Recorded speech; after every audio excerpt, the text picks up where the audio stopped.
The following talk was given at the Insight Meditation Center in Redwood City, California. Please visit our website at audiodharma.org.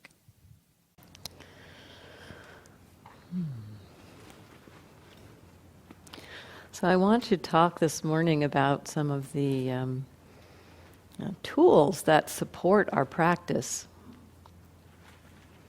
Tools that I found particularly helpful in my own practice to help me to be able to connect with experience in a skillful way, to connect with what's happening in this very moment.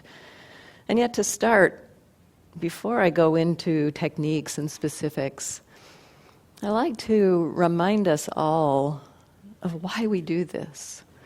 Because sometimes we get into specifics and techniques and we get kind of detail-oriented and forget the bigger picture of why we're even doing this.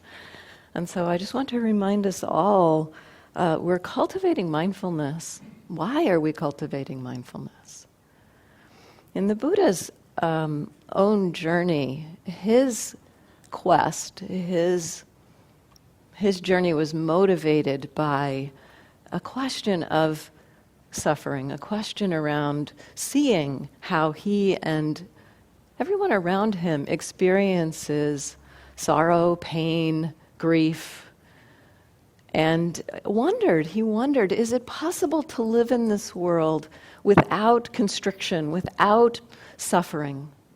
Not without physical pain, because that just comes with being a human being, but without this mental machinations that create a tightness, a tension, a constriction in our minds. Is that possible?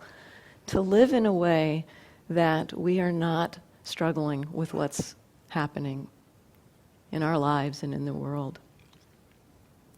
And his exploration, as I understand it, he came to the conclusion that yes, it is possible to live in this world and be at ease with whatever is happening. To have an equanimous mind, a balanced perspective that creates conditions for our heart to be compassionate, kind, generous, loving, responsive to the world, not passive, not non-reactive in a way. Sometimes we take that word to mean that we're just sitting around and not doing anything, but the freedom and the heart of non-reactivity that I understand the Buddha pointed to is not a passive heart. It's an active heart. It's one that wants to connect with the world, wants to respond and engage with the world, but not from a perspective of struggle and suffering, but from a perspective of compassion, kindness, generosity, love. And his reflections on this is that understanding our mind, how our minds get caught in the events of the world and what happens in our own lives, how our minds get caught is the key. Understanding is the key to this freedom. And so we cultivate mindfulness in order to cultivate that understanding, in order to create the conditions for that understanding to flower, to grow. I'll probably use the words understanding and wisdom kind of synonymously in this talk. Understanding what is it that in our minds creates constriction and tightness and resistance and frustration and the mind that is not able to be balanced. It's a great thing that this possibility of a balanced mind is not dependent on the events of the world. If it were, there would be no hope for freedom. It's in our own minds that this reactivity arises. And it is within our own minds that the answer, the solution to that reactivity lies. So this is the cultivation of mindfulness. From a particular perspective, creates the conditions for that understanding to arise. And so that particular perspective is really important, actually. If mindfulness, we can say mindfulness, a simple definition of mindfulness, kind of maybe a working definition of mindfulness, could be the capacity of our minds to know what's happening while it's happening. It's just self-reflexive capacity of mind that we can know what's going on as it's happening. So there's that capacity that we have. And yet, if you were to, go up to somebody who has not had an exposure to the teachings and trainings of mindfulness that we offer here, maybe somebody who's reacting in the world, and you go up to them and say, "Do you know you're angry? Do you know you're reacting?" They'll probably say, "Well, yeah, I know I'm angry, and I know what I'm angry about and why I'm angry." And yet that kind of awareness, or that kind of mindfulness, where we're involved with the why we are angry, the reasons, the story, the events, that kind of knowing that we're angry while we're angry doesn't actually give us much traction in the direction of this freedom that the Buddha was talking about. And so it's not just mindfulness, it's not just being aware of what's happening in the present moment that creates the conditions for freedom, that creates the conditions for this understanding, this wisdom to arise. We need to cultivate what the Buddha called wise mindfulness, a mindfulness with a kind of a perspective of wisdom imbued with it. A simple way to look at this perspective, and I'm going to offer a couple of pieces that will help in our mindfulness practice orient us to this perspective. These are the tools that I found in my own practice that have really strongly helped me to orient towards this a different perspective, a way maybe to frame this different perspective. In that case of going up to somebody on the street and asking them, "Do you know you're angry?" And they say, "Yeah, duh, of course I know I'm angry." They are aware that they're angry, but they are being angry. And a way to think about the shift of wise mindfulness is that we know that we're angry, but rather than being angry, we are exploring the human experience of anger. We're exploring what does it mean to be with the experience of anger. Not the specifics of our individual story, but human beings, 7 billion human beings on the planet. I would say probably every one of them, maybe except the ones that have just been born, have experienced anger. What is it? What does it mean to be a human being that feels anger? What is the human experience? How does it feel in the body? How does it impact the mind? Curiosity about the experience rather than involvement in it. That's a kind of a simple way, perhaps, to talk about this shift towards wise mindfulness. The Buddha talked about a perspective in the Satipatthana Sutta, the 4 foundations of mindfulness, which is the Buddha's main meditation instructions. He talked about a perspective of mindfulness that is witnessing, but not either judgmental about what's going on, not either pulling towards or pushing away what's going on. So, for example, in the 3rd foundation of mindfulness, the mindfulness of mind, mindfulness of states of mind, the Buddha says, one understands when aversion arises in the mind, one understands aversion is arising in the mind. When non-aversion is arising in the mind, one understands non-aversion is arising in the mind. And then later in that section, it talks about understanding the conditions that create the arising for aversion. the conditions that create the arising for non-aversion, so that there's an exploration of not just the state itself, but some of the things that put it together.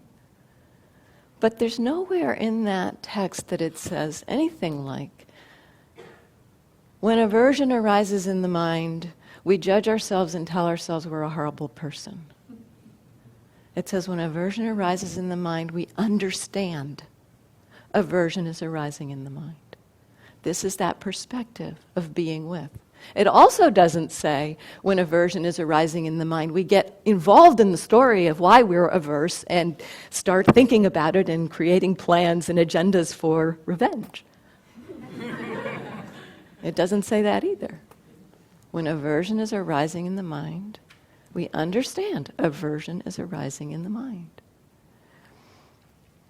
And so that's the perspective we're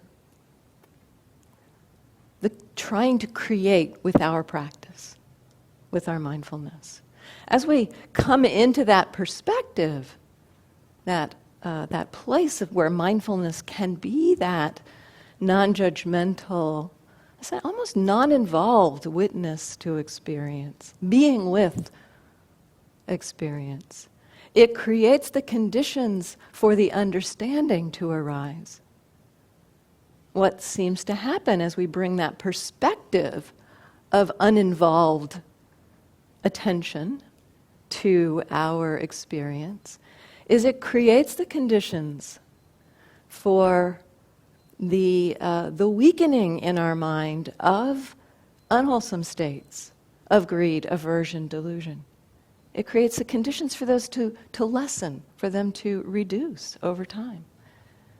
And it also creates the conditions for a strengthening of wholesome states of mind, of love, of compassion, of concentration, of wisdom.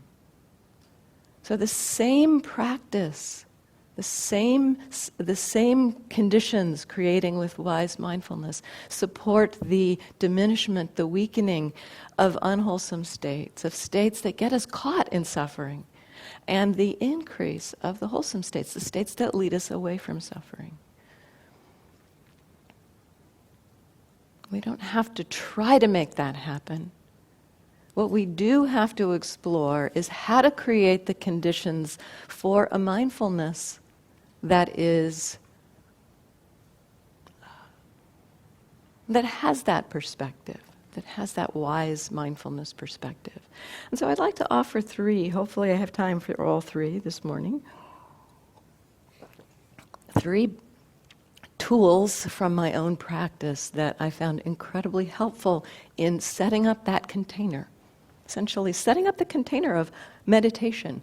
These tools that I'm going to explore with you today, I learned most of them, and I'd say I've learned them throughout my practice, but I would say I began to be able to articulate them and their importance most clearly through my practice with my teacher Sayadaw U Tejaniya. So they come to me, and the articulation of them come to me from my teacher in Burma, Sayadaw U Tejaniya. However, what I've seen of these particular tools that I'm going to offer is that once I learned these tools thoroughly, they are widely applicable and can be used with any meditation practice. So whatever your practice is, however you do your meditation practice, whether you practice concentration, whether you practice noting, whether you practice open awareness, whether you practice metta practice, these tools can support you. The first tool is relaxation. Relaxing the body. Relaxing the mind. I often start my meditation with just checking in. It's a form of mindfulness practice, actually, to kind of a directed mindfulness practice that we check into our body and notice where is there tension in the body and can it be relaxed, can it be released. We're doing this with awareness in the present moment.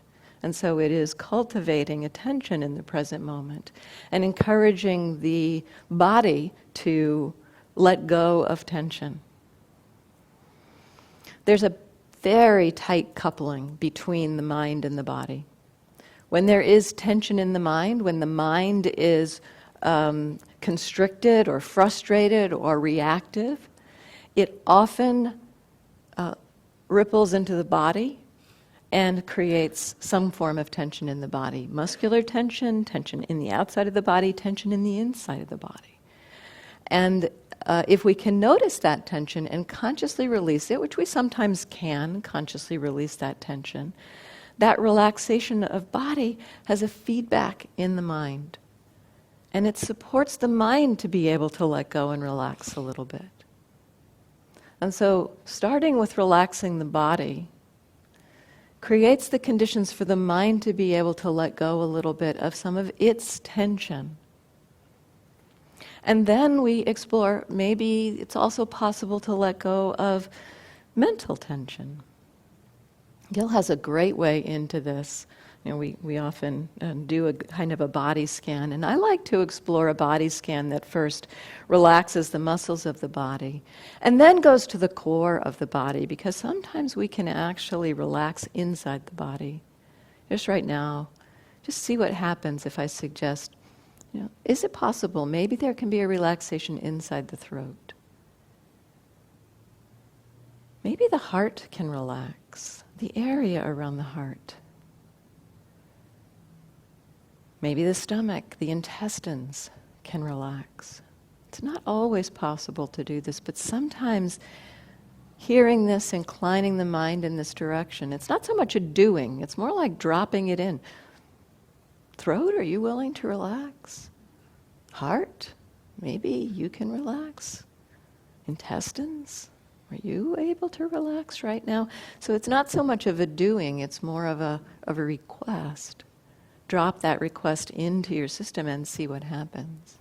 And then in terms of relaxing the mind, actually I find that relaxing the core of the body, especially in the inner, the viscera, that's also very tightly coupled to what's going on in the mind. And so as we relax the heart, relax the throat, relax the stomach and the intestines, it often can release a little bit of a grip in the mind as we do that relaxation in the core of the body. And then Gil sometimes suggests playing with relaxing the mind. He says, just explore as if your brain were a muscle. See if you can relax your brain. Sometimes that can create a little bit of a letting go of something that we didn't even know how to let go of. So relaxation is huge support. As we relax, what I began to see, especially through the practice with Sayadaw U Tejaniya, is that as I came into a relaxed body and mind, when I decided to shift to mindfulness practice, more of a pure mindfulness practice, or as I was also exploring this with concentration practice, when I decided to shift to attending to my experience, the relaxed mind, the relaxed body is much more able to know experience in the present moment. In fact, as we relax the body and relax the mind, very naturally the mind receives experience. It's aware. When we're not involved in thoughts of past or future, when our minds are not caught up in tense, when our mind is relaxed, it is naturally aware. And so we can begin through that relaxation to tap into that very natural awareness that comes as the body and mind relax. There's a little bit of a dance with relaxation, because we need to explore what it means to relax without just drifting, without just forgetting about mindfulness. There's a blend between relaxation and alertness. It's possible to be relaxed and present at the same time. I'll talk more about that in a couple of minutes.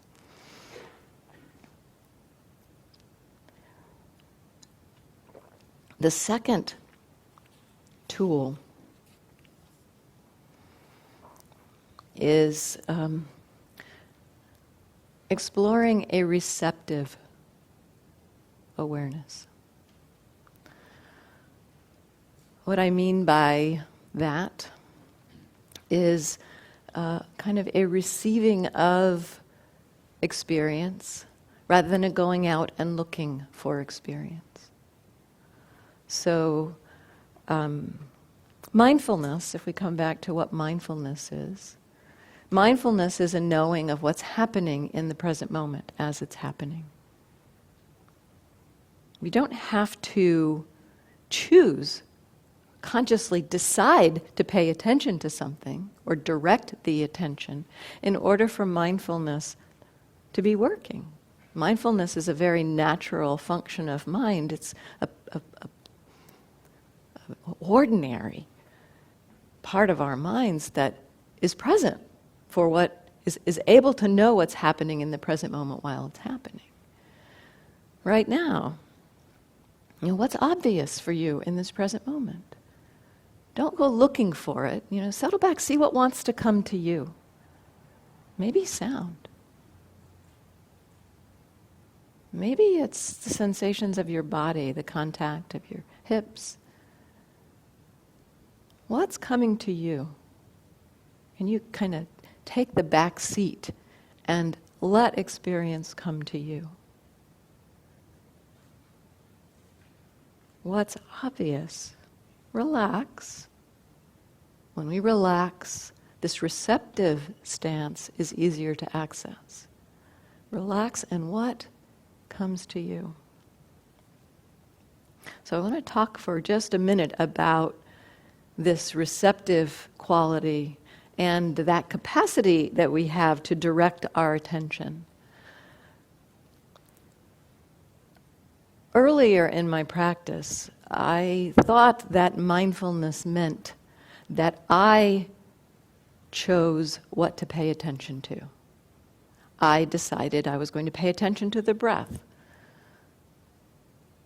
And that was my work, to stay with the breath. That's the instruction for a particular kind of meditation practice. And yet I confused or conflated that directing of the attention or choosing what to pay attention to with mindfulness. And so I thought, if I wasn't choosing, that I wasn't being mindful. So this noticing or understanding the difference between choosing or directing the attention and receiving what's already happening, or kind of what wants to be received. What is a system? What is our organism kind of most naturally receiving when we get out of the way?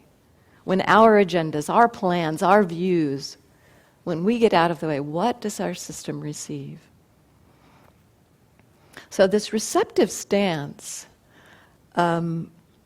also something is, so the factor of attention, what I want to call out here is the distinction between the factor of attention and the factor of mindfulness. So mindfulness is that just knowing what's happening in the present moment while it's happening. And the factor of attention is the function in our mind that picks something to pay attention to.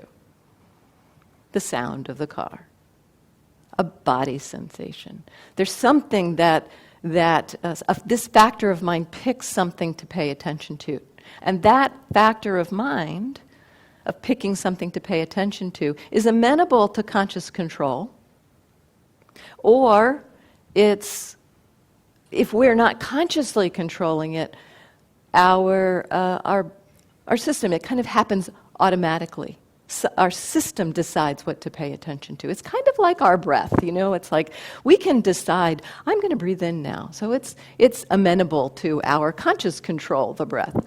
Breathe in, breathe out. I can decide to do that. So it's amenable to conscious control. And yet if I I'm involved with something else. I'm not having to think about breathing in and out. The breath breathes itself. So it's amenable to conscious control or not.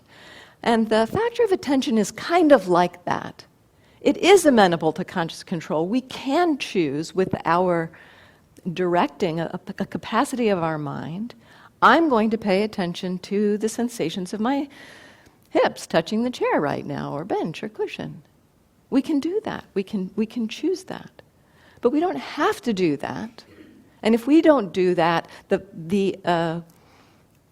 basically the mind picks what we are going to be attending to, what is being attended to, I'd say. The mind picks what is being attended to. And receptive awareness is exploring what is the mind picking to be attentive to, instead of me being involved with picking what to be attentive to.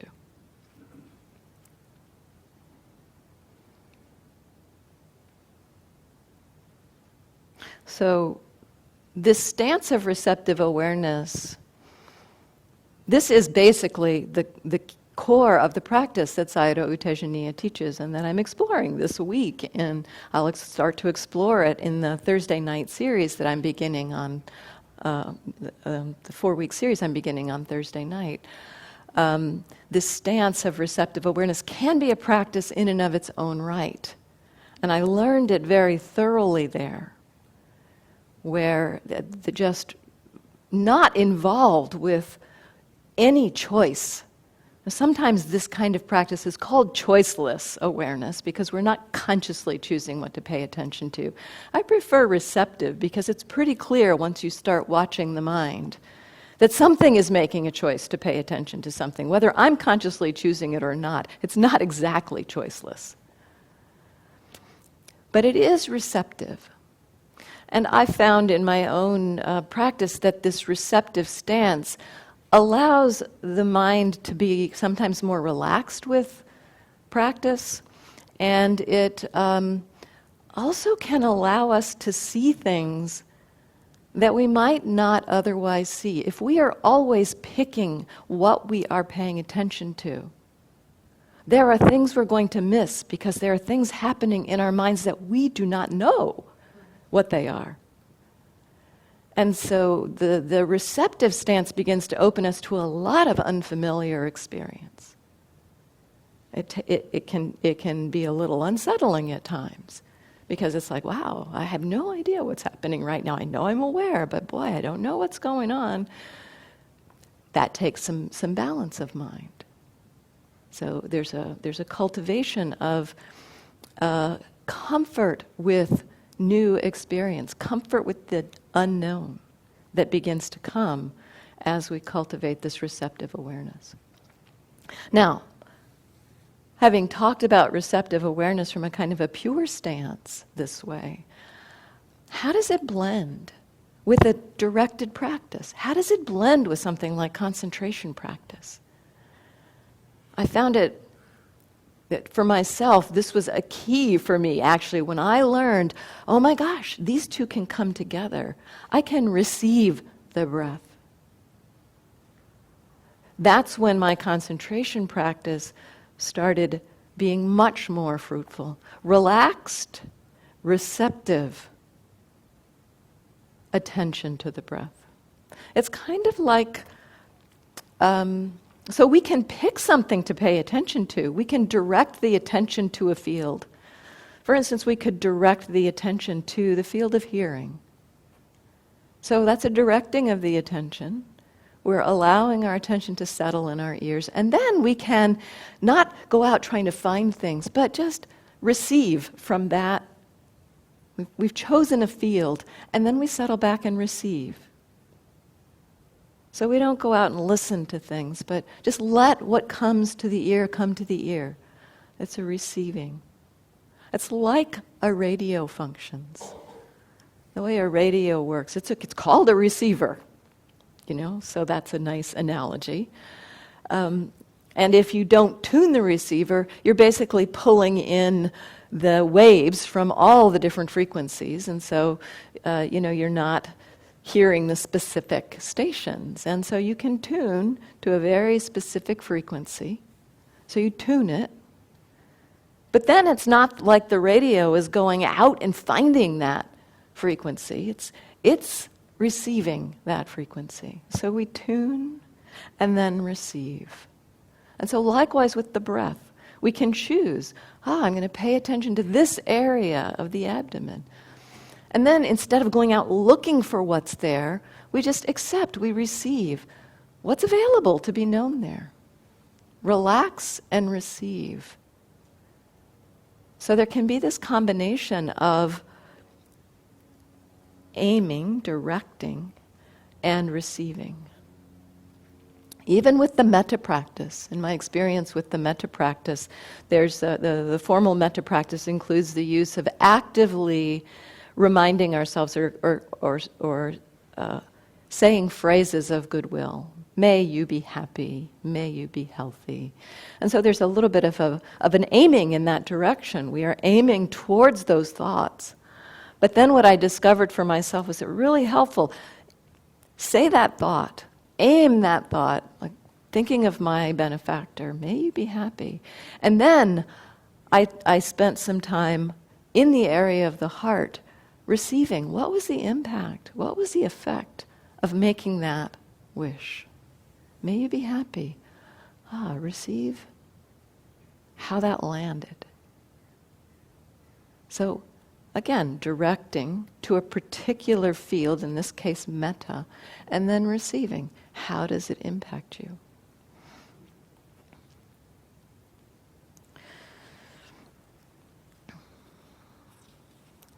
So receptive attention.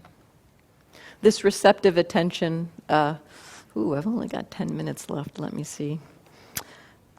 I will move on from receptive attention to this is in kind of bringing the first two together, relax and attend. What does it mean to have relaxed attention? What does it mean to not overstrive? So these two have to come together for a skillful meeting of experience. As you notice your experience in a moment, notice the sound of my voice, notice the sensations of your feet, wherever they are, notice the contact points of your hands. How hard is that? How hard was it to notice? Those just not very hard usually. As soon as I mention an area, the attention is knowing it. So for a moment, in an instant, it does not take much effort to be connected with experience. What's harder is to sustain it over time. And that's generally where we often get tight in our meditation practice, is in trying to sustain our mindfulness, trying to hold on to the breath, trying to stay present, just gripping the mind, trying to stay put in the present moment. We can do that. I've certainly done it. And it can create the conditions for the mind to stay put, but it creates a very tight kind of attention. What I've found more helpful is to explore what it means, that light touch of attention that we just played with, just for a split second, just for a moment. How hard is it to notice the sensations of your hands? Hearing right now. How hard is it to notice hearing? Not so hard for a moment. That level of effort is what's needed. And then you need to do it again. And do it again. And do it again. It is more about remembering moment after moment after moment to make that very light touch of connection. Rather than at the beginning of a sitting down and thinking, I have to stay present for 30 minutes. How do I do that? It's kind of like trying to pick up the whole 30 minutes sitting in the first second and trying to stay present for the whole 30 minutes in that first second. Instead, you stay present for the first moment. And then, and can I do the next moment? And the next moment. In each of the different styles of practice, there may be slightly different ways to go about this. if you're exploring the breath, if you're exploring staying present with the breath, see what happens right now. Can you be present for half a breath, for an in-breath? How about for the out-breath? And the next in-breath? Just enough attention to be present for half a breath. That's all the effort you need to make. And another half a breath. And another half a breath. That's all the effort that needs to happen. And then the mind will wander, and then we wake up, we come back, and we begin again. If you're doing walking meditation, if you're doing the walking meditation focused on the movement of the feet, or even doing a more open awareness style of walking practice, I've sometimes found it helpful to, because I'm doing movement, I engage with this practice around movement. And it's like I pick something, maybe 3 feet out, and I play the game. Okay, can I be mindful till I get to that leaf? Oh, I made it. Okay, how about that leaf? Oh, I made it to that leaf too. Oh, how about that crack in the sidewalk? Oh, made it there. Just a little tiny chunks, small bits, over and over and over again. The mind will think, oh, I have to do it over and over again. Oh, that's so difficult. That's the mind. That's just a thought. It is just a little bit of effort over and over again. And as we do that, there becomes a kind of a momentum that builds. A momentum of the mindfulness builds. And then we can be present maybe for 2 breaths before we have to really, and so very easily present. It's like, oh, can I be present for my breath? Yeah, breath, another breath, oh, and then we might start feeling the mind kind of begin to drift or lose connection with the breath. And then, oh, let's connect again, kind of recommit. Yeah, let me stay with the next couple of breaths.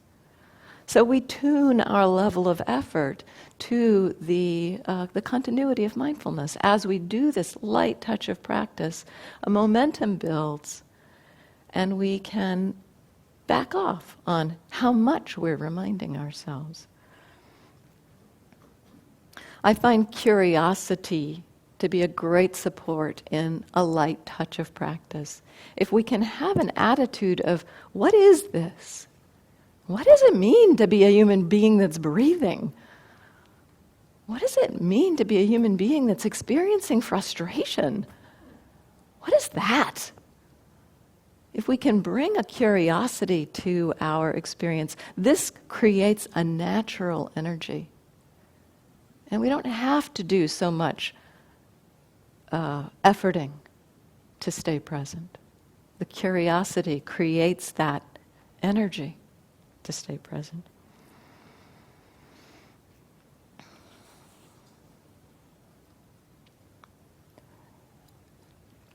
Relax. Receptive awareness, joined for a relaxed attention. Those are the first 2 tools.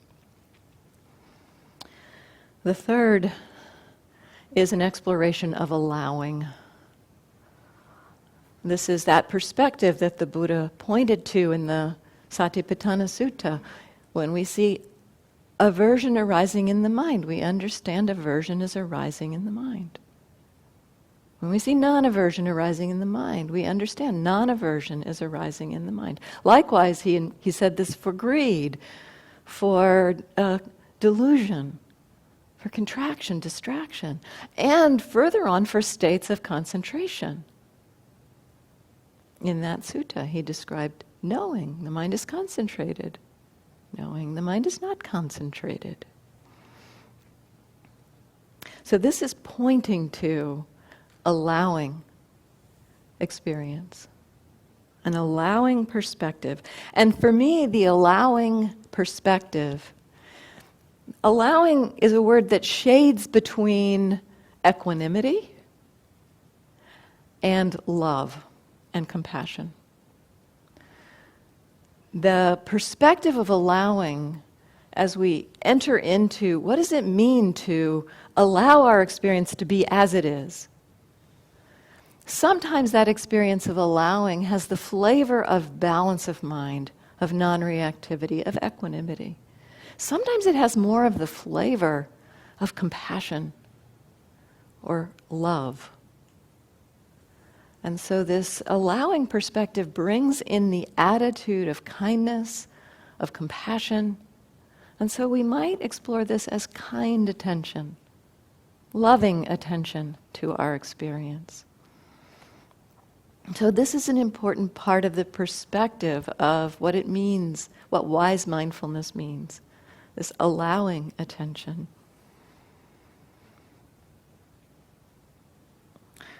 So often we see we are not allowing something. There's a kind of a paradoxical nature to practice in that what we often get to see in our minds is the ways in which we're resisting things, fighting things, holding on to things. We open our attention to our experience, and that's what we see. We see that we want something that's unpleasant to go away. And there's a pushing, there's a frustration, there's an aversion.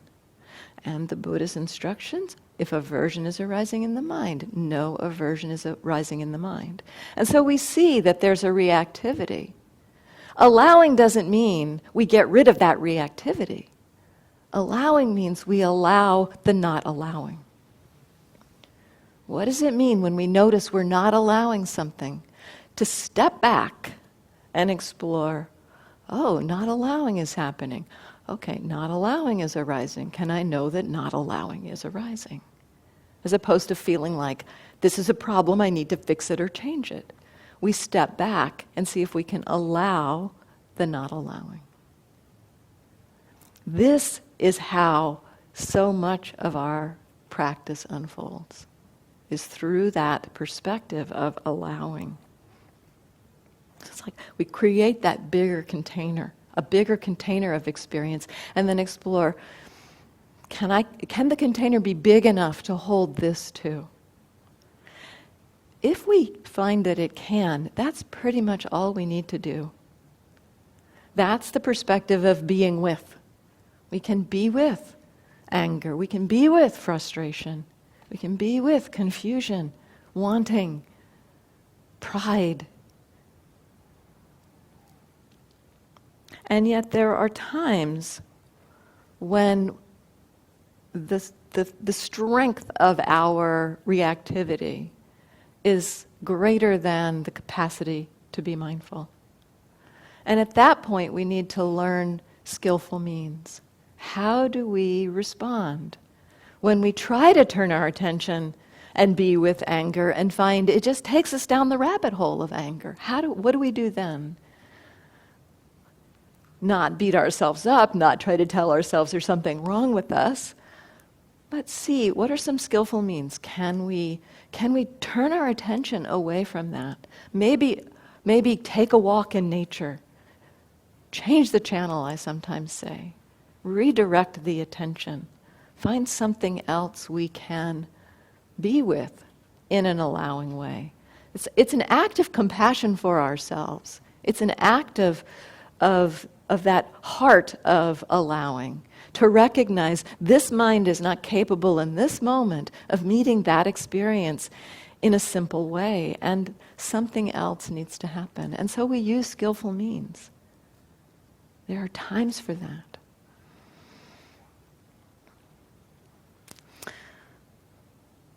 And it's time to stop.